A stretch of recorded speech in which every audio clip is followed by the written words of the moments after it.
कभी सोचे हैं कि 2024 के अंदर एक डेटा साइंटिस्ट बनने का?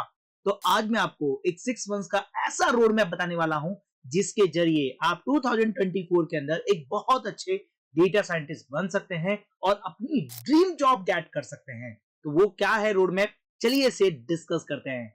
लेकिन इससे पहले यदि आपको Python, machine learning, data science and data analysis field में अपने आप को ग्रो करना है तो इसके लिए WS2Tech के ऑनलाइन एंड ऑफलाइन बड़े बैच के अंदर ज्वाइन करके आप अपनी स्किल को इंप्रूव कर सकते हैं। इसके लिए दिए गए कॉन्टेक्ट नंबर पे कॉल करके आप हमारी 2 डेमो फ्री क्लासेस ले सकते हैं।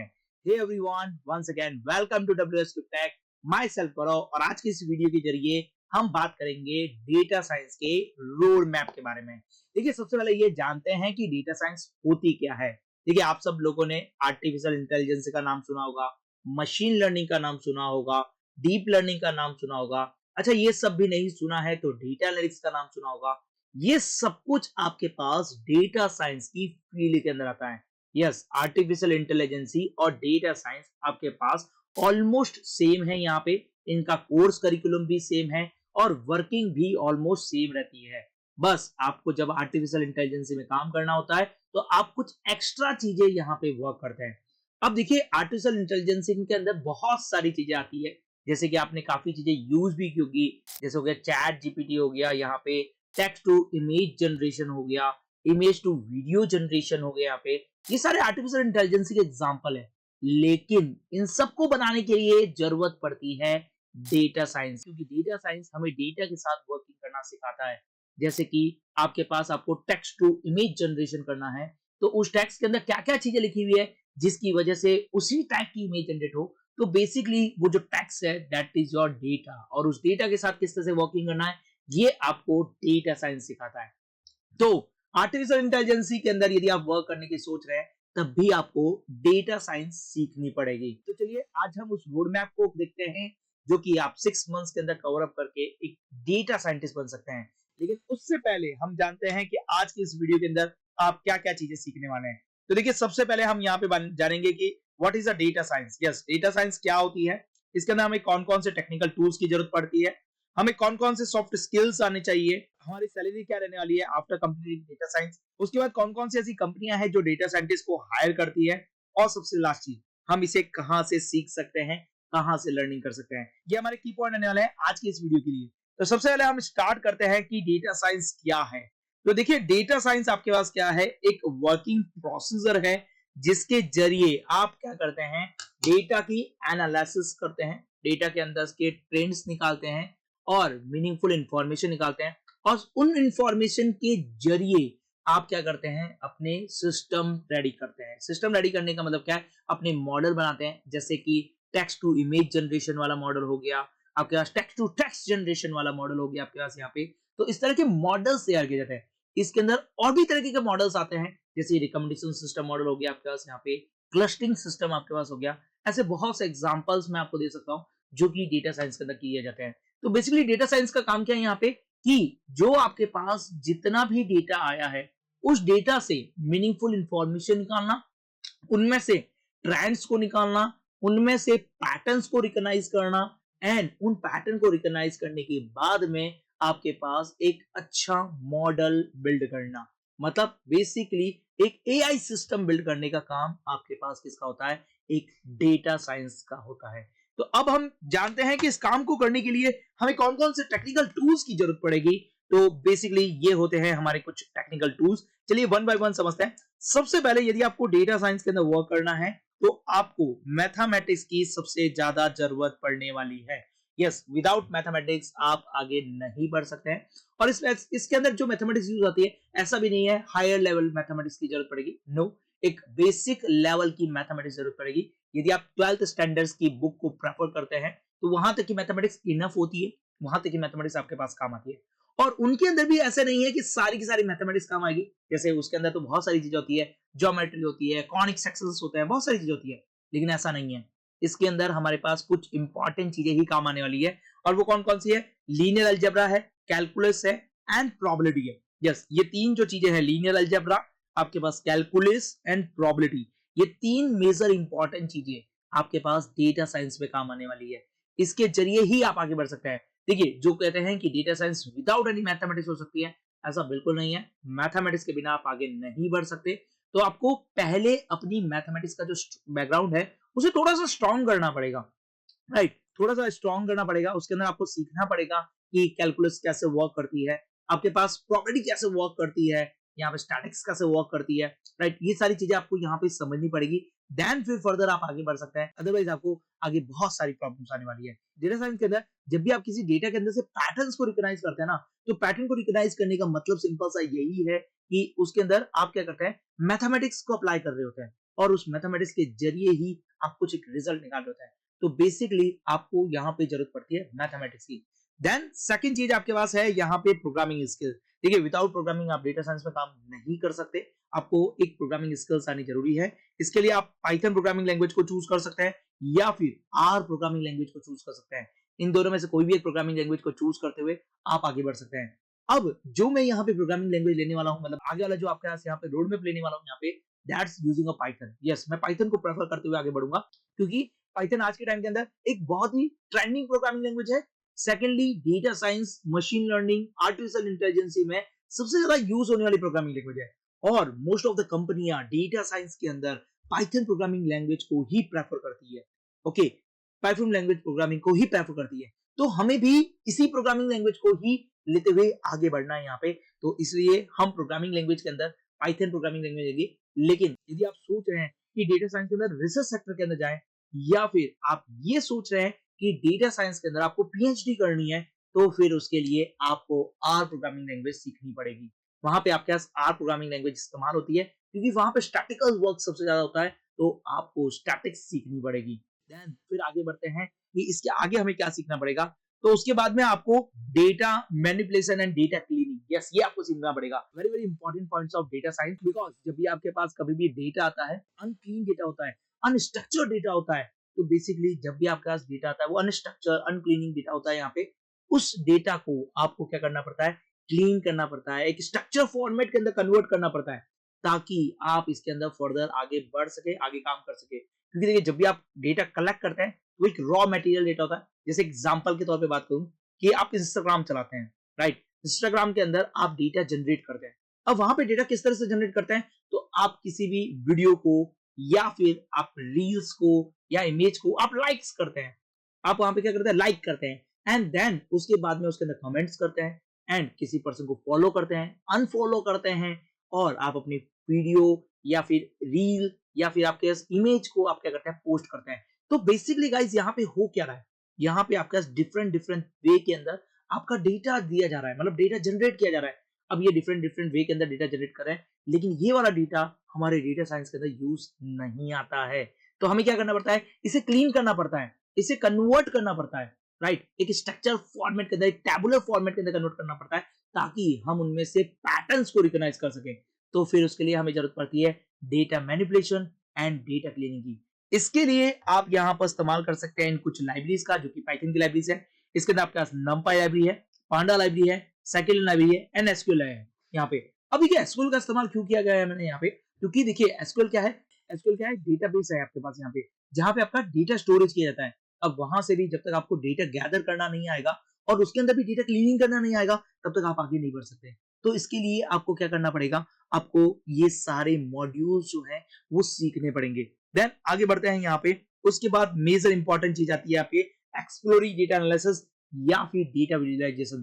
That is a very very important चीज, बिकॉज इसी से हमें डेटा का ट्रेंड्स पता चलता है। डेटा का ट्रेंड्स का मतलब सिंपल सा क्या है कि डेटा पहले कैसे चल रहा था, आने वाले टाइम के अंदर कैसा चलने वाला है, यहाँ पे किस तरह से ग्रो कर रहा है, यहाँ पे किस तरह से डाउनफॉलिंग आ रही है, यहाँ पे पैटर्न कैसा है, यहाँ पे डेटा स्क्रैड तो नहीं है, यहाँ डेटा स्क्रैडिंग तो नहीं है, यहाँ पे बेसिकली आपका डेटा फैला हुआ तो नहीं है। तो ऐसे बहुत सारे पॉइंट्स होते हैं जिनके अंदर आपको ये जानना होता है कि डेटा किस तरीके से वर्किंग कर रहा है, डेटा का पैटर्न क्या है यहाँ पे। उसके लिए हमें जरूरत पड़ती है डेटा विजुअलाइजेशन की या फिर आप बोल सकते हैं डेटा एनालिसिस की। तो यहाँ पे डेटा एनालिसिस की चीजें आपको सीखने की जरूरत पड़ती है। अब डेटा एनालिसिस की चीजों के अंदर सीखने की बात करूं यहाँ पे, तो आपके लिए यहाँ पे जरूरत है मैटप्लोलिब, सीबॉन एंड पर्टी। यस, ये तीन इंपॉर्टेंट चीजें हैं जिनको आपको सीखनी पड़ती है।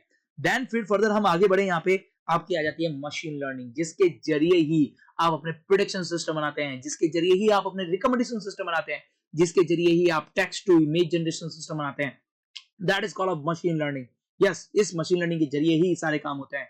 इस मशीन लर्निंग के अंदर आपको तीन तरह की मशीन लर्निंग आपको देखने को मिलती है।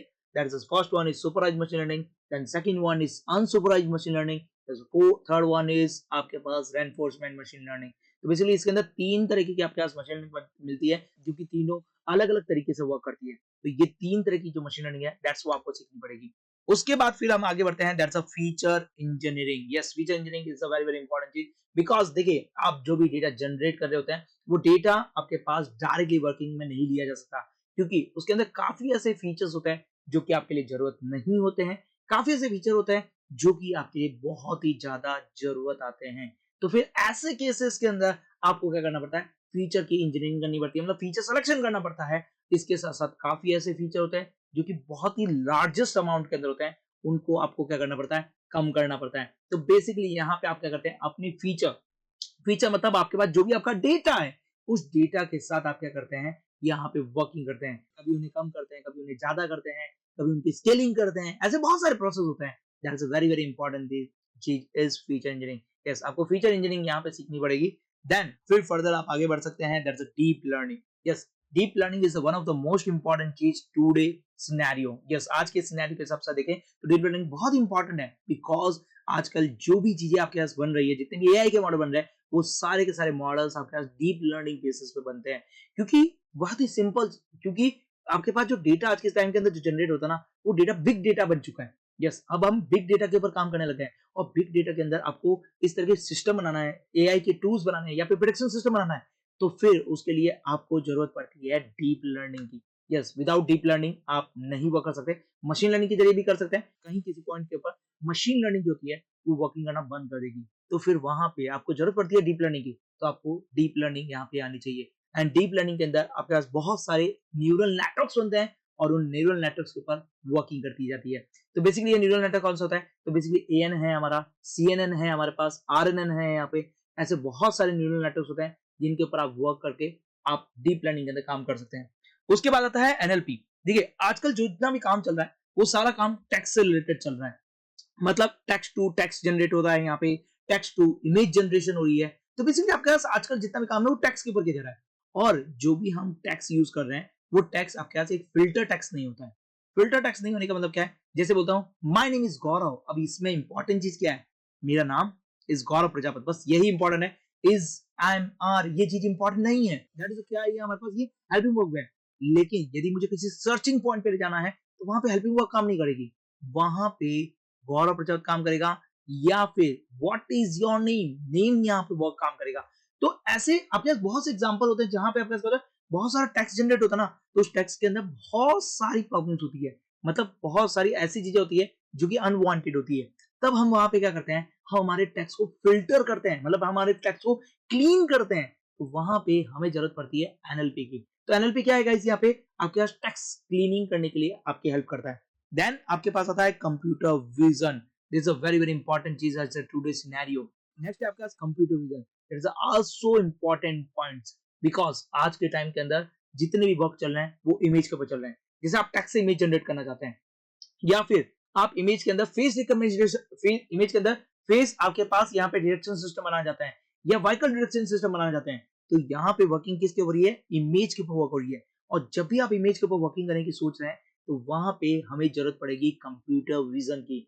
विदाउट कंप्यूटर विजन आप इमेज की प्रोसेसिंग नहीं कर सकते, इमेज के अंदर फिल्टरिंग नहीं कर सकते, इमेज के अंदर क्लीनिंग नहीं कर सकते हैं, इमेज में से जो आपको डेटा निकालना है दैट्स वो भी आप नहीं निकाल सकते।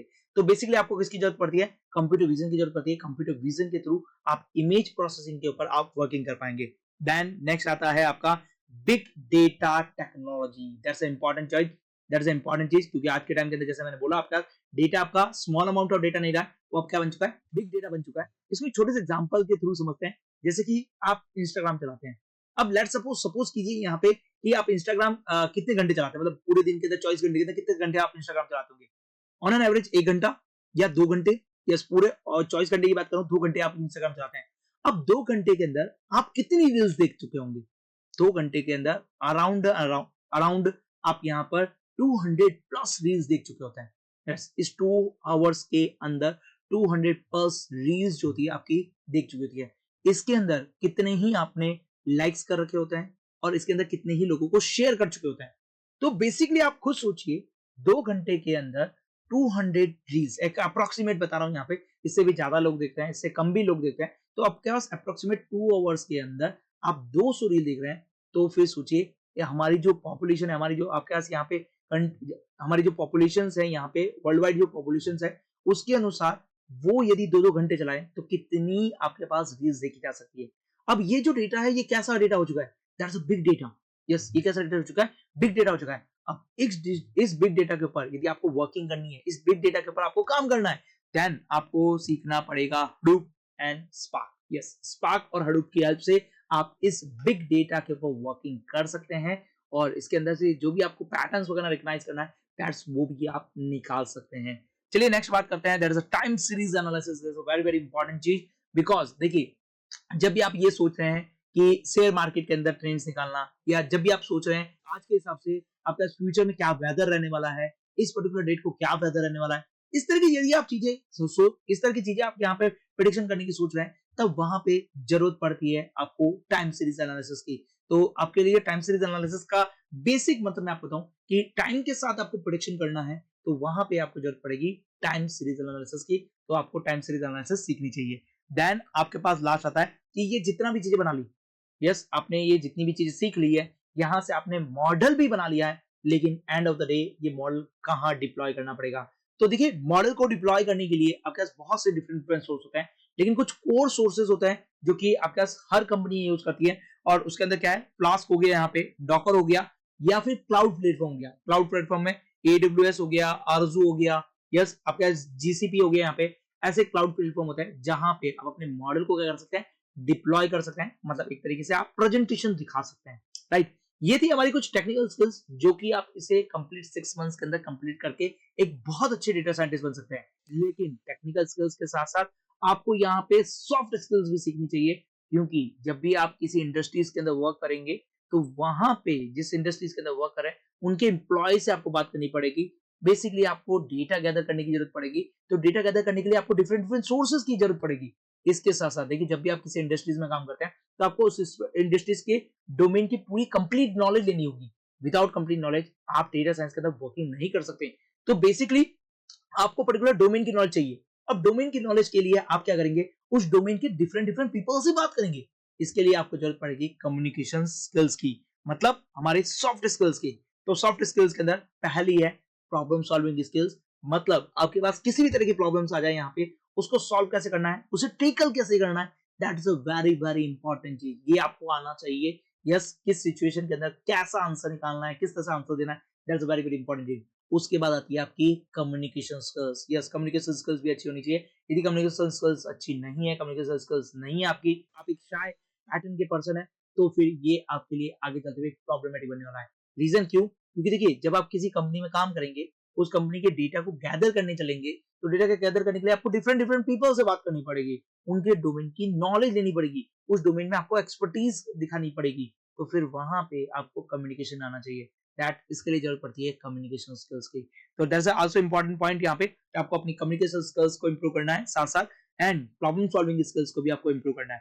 देन देखिए अब हम बात कर रहे हैं यहाँ पे कि एक एवरेज डेटा साइंटिस्ट की सैलरी क्या रहने वाली है। मतलब हम इस कोर्स को कंप्लीट कर लेंगे, तो कोर्स को कंप्लीट करने के बाद में हमारी सैलरी क्या रहेगी यहाँ पे। तो देखिए एक एवरेज सैलरी मैं बताऊं इंडिया के अंदर, तो एवरेज सैलरी आपकी 14 लाख यहाँ पर है। लेकिन यदि आप एक बिगिनर स्टेज के अंदर है, आपकी एक एवरेज सैलरी की बात करूं यहाँ पे, तो स्टार्टिंग सैलरी बिगिनर की आपके बात करें तो 3.9 लाख से स्टार्ट होती है। और जैसे जैसे आप इस प्रोफेशन के अंदर आगे ग्रो करते हैं, यहाँ पे मतलब आप एक्सपीरियंस गेन करते हैं, तो आपकी सैलरी बढ़ती रहती है और ये अराउंड 27 लाख तक पहुंच जाती है यहाँ पे।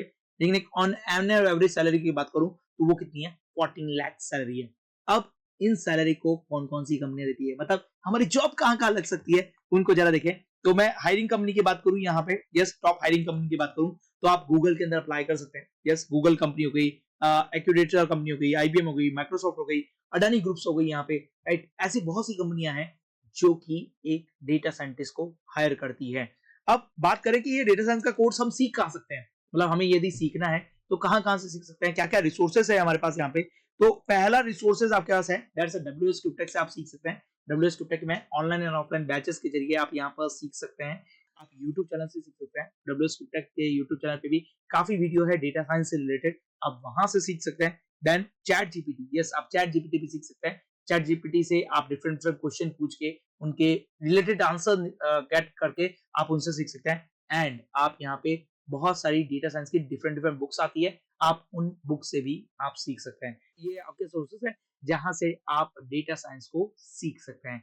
तो ये कंप्लीट रोड मैप है जो कि आप एक 6 मंथ्स के अंदर आप कवर अप करके 2024 के अंदर एक बहुत अच्छे डेटा साइंटिस्ट बन के अपनी ड्रीम जॉब गेट कर सकते हैं। तो आज की वीडियो के लिए बस इतना ही रखेंगे। आने वाले वीडियो के अंदर हम और भी चीजों के ऊपर बात करने वाले हैं। तब तक आप हमारे साथ यूं ही बने रहिए। Till then good bye.